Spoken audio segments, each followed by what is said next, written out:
नमस्कार, मी पुरुषोत्तम आवारे पाटील आणि तुम्ही बघताय रोकटोक. मित्रांनो, महाराष्ट्र विधिमंडळाच्या नागपूर हिवाळी अधिवेशनाला आता 5 दिवस झालेले आहेत. आजचा 5वा दिवस आहे. 7 तारखेपासून हे अधिवेशन सुरू झालं.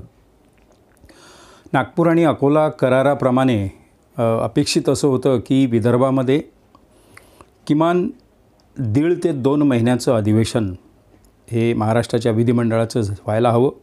त्या पद्धतीचा करार होता. तसं विदर्भाला महाराष्ट्रामध्ये समाविष्ट करताना महाराष्ट्राच्या वतीनं तसं यशवंतराव चव्हाणांनी मान्य केलं होतं, शब्द दिला होता. तर तो शब्द एक अपवाद वगळता आजपर्यंत कधीही पाळण्यात आलेला नाही. म्हणून विदर्भाच्या नागपूर अधिवेशनाचा काळ जवळ येतो आणि त्या काळामध्ये विदर्भवाद्यांच्या प्रबळ इच्छा जागा होतात. एक छोटपोट काही मोर्चे निघतात, परंतु एकूणच वातावरण जे दिसते की विदर्भात महाराष्ट्राचं विधिमंडळाचं अधिवेशन होते आणि त्याचा काही विदर्भाला फायदा होतो अशा पद्धतीचं आतापर्यंत कुठं आढळलं नाही. त्याच्यामुळे लोकांचा रोष आहे की सरकार येतं, सहल करतं, छान छान सगळेजण सावजी मटणाचा आस्वाद घेतात, वेगवेगळ्या पार्ट्यांचा आस्वाद घेतात आणि निघून जातात. अनेकदा विदर्भात अधिवेशन असते आणि प्रश्नोत्तराचा जर आपण पुस्तिका बघितली तर त्या प्रश्नोत्तराच्या पुस्तिकेमध्ये पहिले काही प्रश्नांपासून ठाणे, कोकण, पुणे, मुंबई अशा प्रकारचे प्रश्न असतात. विदर्भाचे प्रश्न, नागपुरातले प्रश्न, विदर्भातल्या 11 जिल्ह्याचे प्रश्न कुठंतरी 10वा, 11व्या, 12वा नंबर असतात. आणि साधारणतः अनुभव असा आहे की पहिले 10 प्रश्न चर्चेला येतात. अनेकदा तर एखाद्या प्रश्नाचा एवढा काथ्याकूट किस पाडला जातो की पहिले 5च प्रश्न चर्चेला येतात. त्याच्यानंतर 1 तास कधी संपतो, 60 मिनिटात हे प्रश्न घ्यायचे असतात. त्याच्यामुळे या प्रश्नोत्तराच्या तासात विदर्भाला न्याय मिळत नाही, विदर्भाच्या प्रश्नांना न्याय मिळत नाही, विदर्भाच्या प्रश्नांची, समस्यांशी चर्चा या प्रश्नोत्तराच्या तासात होत नाही. मग इथं लक्षवेधीचं प्रमाण, लक्षवेधी स्वीकारणं न स्वीकारणं याच्यावर संपूर्ण नियंत्रण महाराष्ट्र विधिमंडळाचं असते. म्हणजे विधानसभेत सभापती अध्यक्षाचं असते आणि विधान परिषदेमध्ये सभापतीचं असते. तरीही 80% प्रश्न हे उर्वरित महाराष्ट्राचे विदर्भाच्या नागपूरच्या अधिवेशनातसुद्धा लावले जातात. हे विदर्भाचं दुर्दैव आहे. मग आयुध राहतात आपल्या हाती, औचित्याचे मुद्दे असतात, अर्धा तास चर्चा असते, 293ची चर्चा असते. असे काही छोटे मोठे 4-5 आयुध सदस्यांच्या हाती उरतात.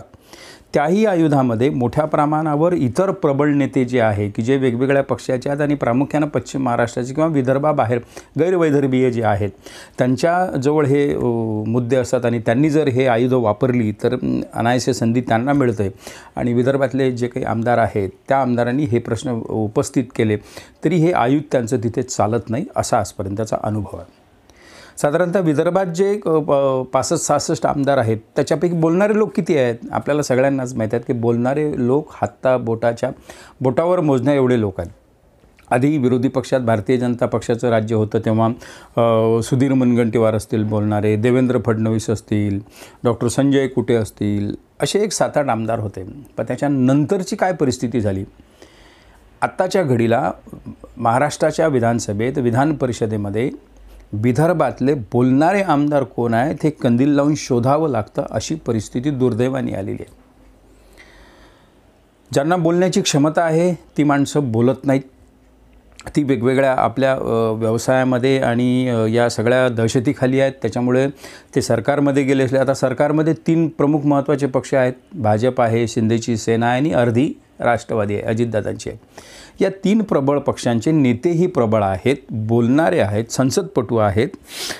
ते सत्तेत असल्यामुळे सत्तेच्या विरोधात बोलण्याचं काही कारण नाही आणि सत्तेच्या विरोधात बोलायचं असेल, काही प्रश्न विचारायचे असेल तरी निगेटिव्हिटी क्रिएट होते आणि सरकारच्या विरोधात एखादा मुद्दा जाऊ शकतो.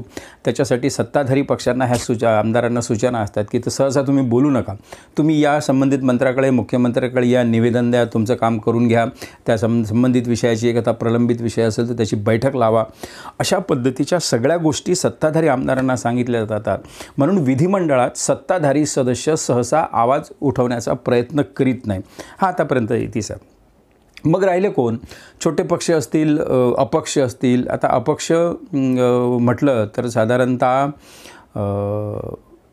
रामटेकचे आमदार जे आहेत, ॲडव्होकेट आशिष जयस्वाल, ते अपक्ष आहेत, परंतु ते माजी शिवसैनिक आहेत, शिंदेच्या सेनेला पाठिंबा आहे.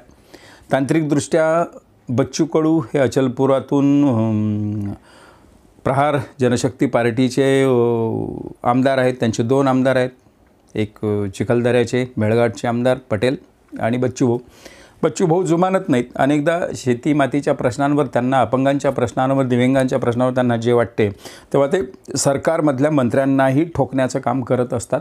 त्याच्यामुळे विदर्भातलं जर कोणी बोलणार असेल तर बच्चू कडू बोलतात. तिकडे बुलढाणा जिल्ह्यातून जर बोलायचं काम कोणाचं पडलंच तर एकही माणूस असा धाराप्रवाह बोलणारा दिसत नाही. अकोला जिल्ह्यात कोणी बोलणारं दिसत नाही. हां, परिषदेत आता सत्ताधारी पक्षात गेलेले ज्यांनी पाठिंबा दिलेला आहे, राष्ट्रवादीचे अमोल मिटकरी हे सत्ताधारी असले तरी वेगवेगळ्या सामाजिक विषयांवरच्या चर्चेत ते सहभाग घेत असतात. काहीतरी फुले शाहू आंबेडकरी विचारधारा अधिक वाढवण्याच्या दृष्टीनं जे काही मुद्दे असतील ते मुद्दे ते अधूनमधून परिषदेत उचलत असतात. पण आता सरकारमध्ये ते सामील असल्यामुळे सरकारच्या विरोधात आक्रमकपणे ते बोलू शकत नाही, ही वस्तुस्थिती आहे. शेजारच्या अमरावती जिल्हा घेतला तर अमरावती जिल्ह्यामधून विरोधात असणाऱ्या यशोमती ठाकूर आहेत, त्या बऱ्यापैकी बोलताना दिसतात. मग तिकडे वर्धेत फारसं कोणी बोलताना दिसत नाही. इतर यवतमाळमध्ये फारसं कोणी बोलताना दिसत नाही. म्हणजे विदर्भाची अशी परिस्थिती आहे. पश्चिम महाराष्ट्र अमरावती विभाग जर घेतला तर 1-2-3 लोक वगळता कोणी बोलत नाही. पूर्व विदर्भ म्हणजे नागपूर विभाग घेतला त्यातही 2-4 लोक वगळता कोणीही बोलत नाही. त्यातल्या त्यात अभ्यासू, ज्याचं भाषण ऐकण्यासाठी सभागृहातल्या सर्व बाकांवर माणसं उपस्थित राहतात, आमदार उपस्थित राहतात, असं जर नाव आपल्याला घ्यायचं म्हटलं तर एकही नाव आठवत नाही. पूर्वीच्या काळी ॲडव्होकेट वामनराव चटप होते, परिषदेमध्ये BT देशमुख होते, सत्ताधारी पक्षात विरोधी पक्षात RR पाटील होते, गोपीनाथ मुंडे होते, एकनाथ खडसे आधी भाजपमध्ये होते, तेव्हा त्यांचं भाषण, हे काही बोटावर मोजण्यासारखी माणसं आहेत की ज्यांचं भाषण एखाद्या विशिष्ट विषयावर आहे म्हटलं तर ते सगळ्या बाकांवरची माणसं भरगच्च उपस्थिती त्यांची राहत होती. कारण त्यांच्या भाषणातून ते राज्य सरकारला काही महत्त्वाचे सल्ले देत होते, आवश्यक त्या प्रसंगी कान उपटत होते आणि उणिवा ज्या आहेत ते दाखवून देत होते. त्यांचं अंतिम हित राज्याच्या भल्याचं हित होतं. पण अतिशय रोखठोक सडेतोड ही माणसं होती आणि त्या बोलण्यात त्यांचा अभ्यासही टपकत होता. पण अलीकडच्या काळात तसं होताना दिसत नाहीत. सगळे आमदार आपापल्या दृष्टीने सेटिंगा लावण्यात माहीर आहेत. त्याच्यामुळे अनेक आमदार तर असे आहेत आमच्या अकोल्यामधले, बुलढाण्यामधले, नागपुरामधले की जे मंत्र्याला थेट निवेदन देतात आणि त्यांना पत्रकारांनी विचारलं की स्पष्ट बोलतात की सभागृहात बोलण्याची काय गरज आहे? जर पत्र दिल्यानं, भेटल्यानं, मिटिंग लावल्यानं जर काम होत असेल तर पत्र देण्याचं किंवा तिथे बोलण्याची काय गरज आहे? अशा पद्धतीचा ॲटिट्यूड सर्वांचा असतो. त्याच्यामुळे विदर्भात अधिवेशन असूनसुद्धा विदर्भाच्या प्रश्नांची तड लागल्या जात नाही, त्या विदर्भाच्या प्रश्नांना न्याय मिळत नाही. त्याच्यासाठी वैदर्भीय आमदार जे आहेत तेही सुद्धा मोठ्या प्रमाणात कारणीभूत आहे, हे आपण लक्षात घेतलं पाहिजे. मित्रो, आज इथेच थांबू. धन्यवाद.